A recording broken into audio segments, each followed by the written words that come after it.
warahmatullahi wabarakatuh. Salam sejahtera untuk kita semua. Selamat pagi anak-anak. Berjumpa lagi dengan Bu Asri Widayanti. Bagaimana kabarnya hari ini? Alhamdulillah luar biasa. Yes. Tentunya sehat-sehat semua ya anak-anak. Sebelum kita mulai pembelajaran kali ini, marilah kita berdoa menurut agama dan kepercayaan masing-masing. Berdoa mulai. Selesai.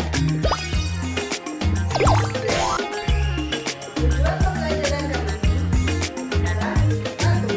Siswa mampu mengidentifikasi beragam suku dan budaya dengan rinci. 2. Siswa mampu memahami makna puisi dan terampil membuat puisi dengan baik. 3. Siswa mampu mengidentifikasi sumber daya alam yang ada di sekitar dan menyajikan dalam.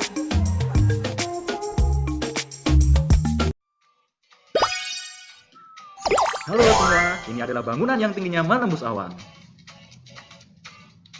Siapa ya kira-kira yang membangun gedung-gedung itu? Pasti seorang yang hebat. Betul, pintar. Mengapa dia orang yang hebat? Gedungnya tinggi. Tidak mudah roboh. Orang hebat itu disebut arsitek. Ayo katakan bersama-sama. Arsitek. Arsitek. Mengapanya Bapak yang mengatakan? Ayo teman-teman katakan bersama. Arsitek.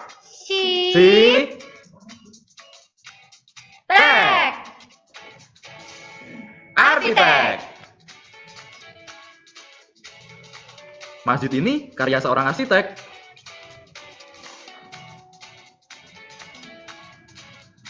Gereja ini juga karya arsitek loh. Wah, pura yang megah ini juga pasti karya arsitek. Vihara pun juga karya arsitek. Semua tempat ibadah pasti mempunyai arsitek. Selain mampu membuat bangunan yang kokoh dan indah, arsitek ternyata juga mampu menciptakan kerukunan loh. Benar kok, Pak? Bagaimana bisa, Pak? Ini adalah tempat parkir di Gereja Katedral Jakarta. Apa istimewanya? Itu kan hanya lahan parkir biasa. Lihatlah letak kedua rumah ibadah yang saling berdekatan. Mereka hidup rukun dalam menjalankan ibadah. Pada saat Hari Raya Idul Fitri, Gereja Katedral digunakan untuk lahan parkir. Pada saat Hari Raya Natal, Masjid Istiqlal digunakan untuk lahan parkir. Kita juga harus menjaga kerukunan dan toleransi antara umat beragama ya, teman-teman. Sampai jumpa. Setelah kalian menyaksikan video tadi, nah, kira-kira video yang kalian tonton tadi membahas tentang apa ya anak-anak? Ayo, siapa yang tahu? Ya, benar sekali. Video tadi membahas tentang hebatnya seorang arsitek. Mengapa arsitek hebat?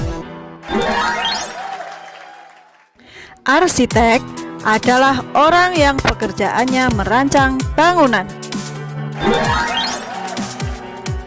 Seperti tempat ibadah, gedung perkantoran, jalan dan jembatan, bahkan gedung sekolah kita pun arsitek yang merancangnya loh.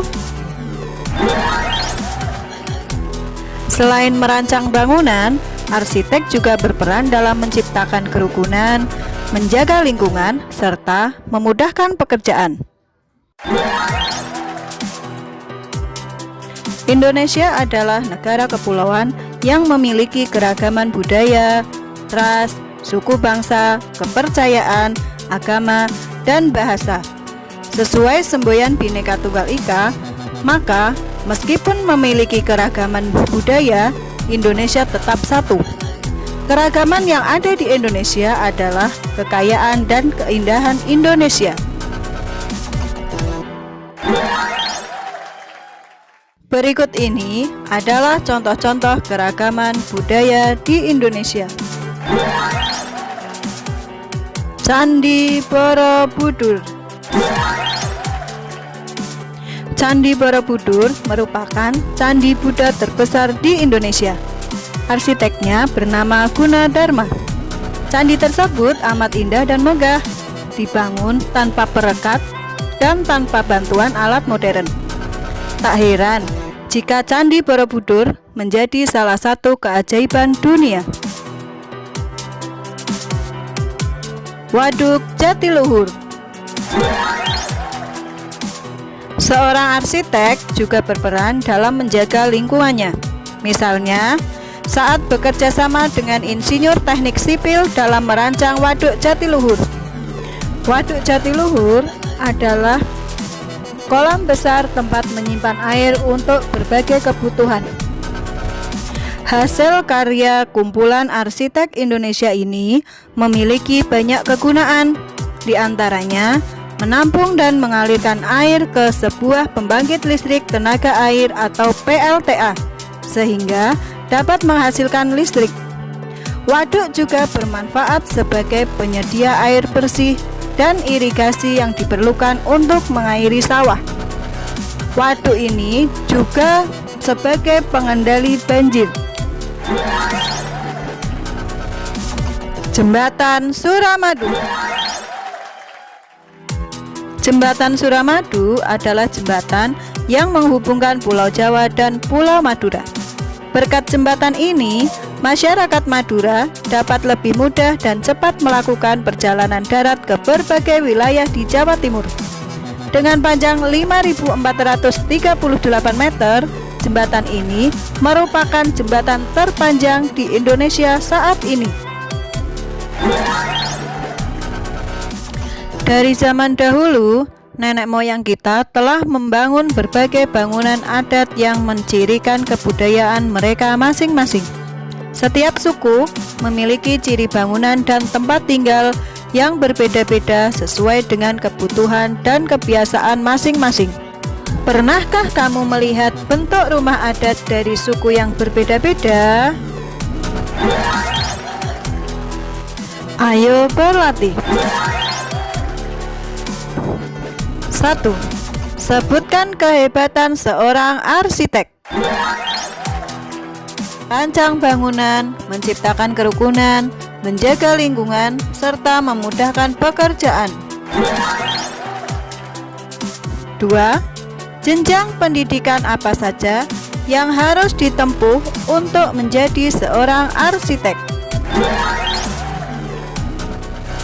Mulai dari SD, SMP, SMA, dan S1 arsitektur. 3.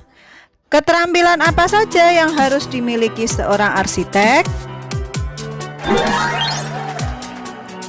Keterampilan numerik, kreatif, pengetahuan hukum, arsitektur, kesadaran bisnis, visualisasi, perhatian secara mendetail, memecahkan masalah, rekayasa, komunikasi, kerjasama tim, dan kepemimpinan. Dari zaman dahulu, nenek moyang kita telah membangun berbagai bangunan adat yang mencirikan kebudayaan mereka masing-masing. Setiap suku memiliki ciri bangunan dan tempat tinggal yang berbeda sesuai dengan kebutuhan dan kebiasaan masing-masing. Pernahkah kamu melihat bentuk rumah adat dari suatu suku yang berbeda-beda?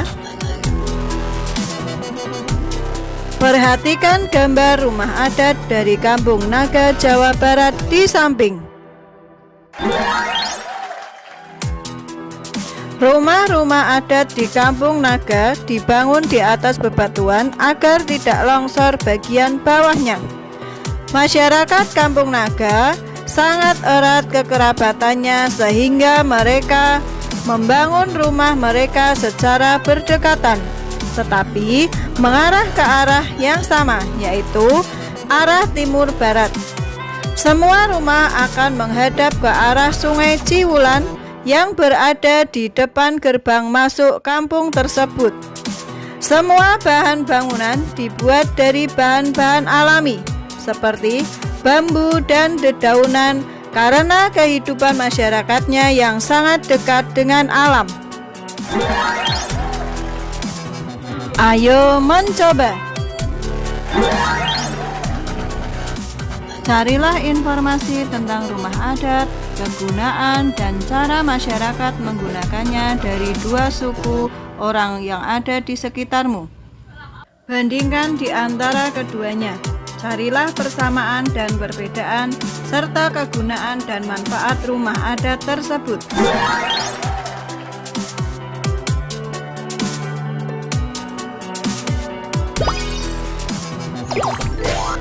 Nenek moyang kita membangun rumah sesuai keadaan alam dan nilai-nilai budaya.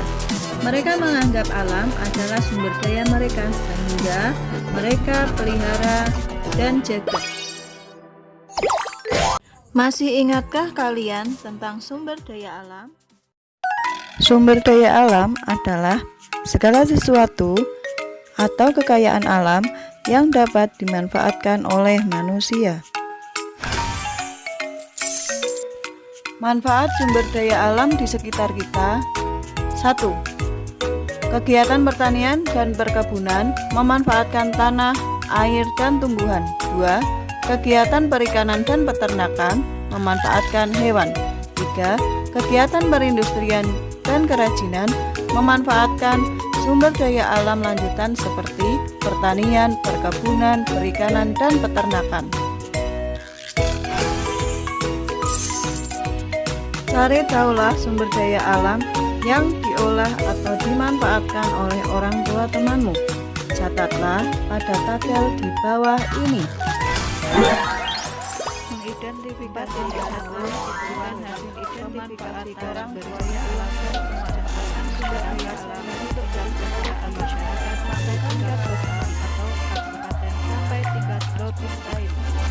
Sumber daya alam yang dimanfaatkan yaitu kayu dan kertas.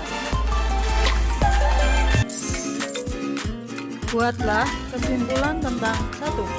Pekerjaan apa yang paling banyak dilakukan oleh orang tua temanmu? 2. Sumber daya alam apa sajakah yang paling banyak dimanfaatkan? 3. Dari mana asal sumber daya alam tersebut? Berdasarkan 3 pernyataan tadi, dapat ditarik kesimpulan bahwa sumber daya alam yang paling banyak dimanfaatkan adalah besi, aluminium, dan kayu. Besi dan aluminium merupakan sumber daya alam yang tidak dapat diperbarui. Kayu merupakan sumber daya alam yang dapat diperbarui. Ayo mencoba. Bacalah puisi berjudul Kawan Sejatiku. Kemudian, lengkapilah puisi berikut dengan menggunakan kata-katamu sendiri.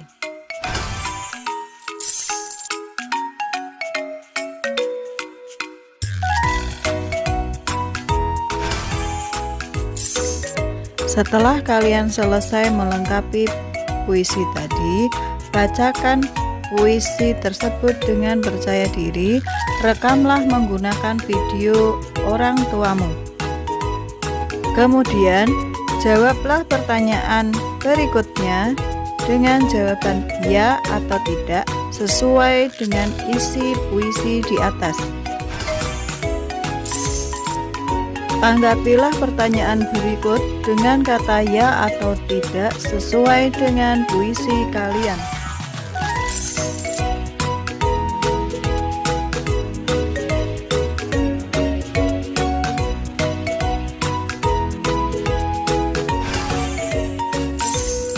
Setelah kalian melengkapinya, tulislah isi atau makna puisi di atas.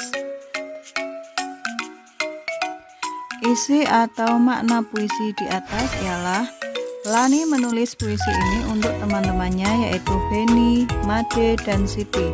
Mereka sering bermain bersama di sekolah. Mereka sering mengerjakan tugas sekolah bersama dan selalu ada di saat mereka sedang pilu. Walaupun suku dan agama mereka tidak sama, mereka selalu saling mengingatkan untuk menjaga ibadah serta saling mengucapkan selamat pada hari raya. Lani akan selalu mengingat kawannya dan mereka akan berjuang bersama untuk meraih cita-cita. Setelah kalian selesai menonton video pembelajaran, buatlah sebuah catatan tentang bagaimana kamu dan keluargamu memanfaatkan sumber daya alam setiap hari.